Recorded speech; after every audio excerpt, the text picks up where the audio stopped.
বড়দিনে অযোধ্যা পাহাড়ের নতুন আকর্ষণ। রেঞ্জ অফিসে I love Ayodhya forest selfie পয়েন্টের উদ্বোধন। বড়দিনকে সামনে রেখে পর্যটকদের কথা মাথায় রেখে অযোধ্যার রেঞ্জ অফিসের সামনে আপার ড্যাম যাওয়ার রাস্তায় নতুন সেলফি পয়েন্টের আনুষ্ঠানিক উদ্বোধন করা হলো। বন দপ্তরের উদ্যোগে এই সেলফি পয়েন্টে বড় অক্ষরে লেখা রয়েছে আই লাভ অযোধ্যা ফরেস্ট, যা ইতিমধ্যে পর্যটকদের দৃষ্টি আকর্ষণ করেছে। বুধবার এই সেলফি পয়েন্টের উদ্বোধন করেন পুরুলিয়া বন বিভাগের ডিএফও অঞ্জন গুহ, এডিএফও সায়নী নন্দী প্রমুখেরা।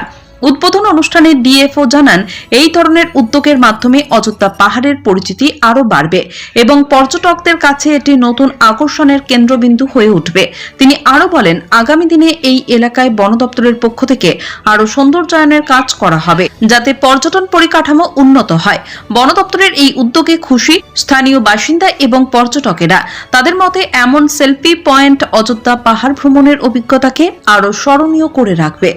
দেখুন, আমাদের আপনারা জানেন যে পুরুলিয়াতে এবার এত ট্যুরিস্ট ফুটফল হচ্ছে, এত ট্যুরিস্ট আসছেন, এটা আমাদের কাছে খুব আনন্দের ব্যাপার।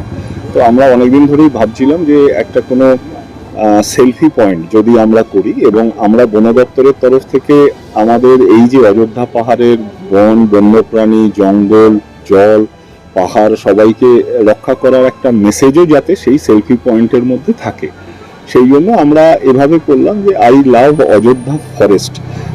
বন দপ্তর হিসেবে স্বাভাবিকভাবেই অযোধ্যা, তার সাথে তার জঙ্গলটা যাতে জড়িয়ে থাকে এই ফটো এবং সেলফির মধ্যে। এছাড়া এখানে আরেকটা যেটা প্ল্যানিং আছে, আপনারা আমাদের যে নেচার ইন্টারপ্রিটেশন সেন্টার আছে, খুব শিগগিরই আমরা ওখান থেকে স্থানীয় জেএফএমসি মাধ্যমে, মেম্বারদের মাধ্যমে আমরা টি শার্ট, বিভিন্ন মেমেন্টো, অলরেডি আমরা মধু বিক্রি শুরু করেছি, এগুলো আরও শুরু করব। তো এক্ষেত্রে যখন সবাই আসবেন, তারা যাতে এখানে এসে এই সেলফি পয়েন্টেরও একটা ফটো তুলতে পারেন বা একটা সেলফি পয়েন্টের আনন্দ উপভোগ করতে পারেন, সেই জন্যই আমরা এটা আজকে উদ্বোধন করলাম। আজ 25শে ডিসেম্বর বড়দিন, সেই হিসাবে এটা আমাদের একটা নতুন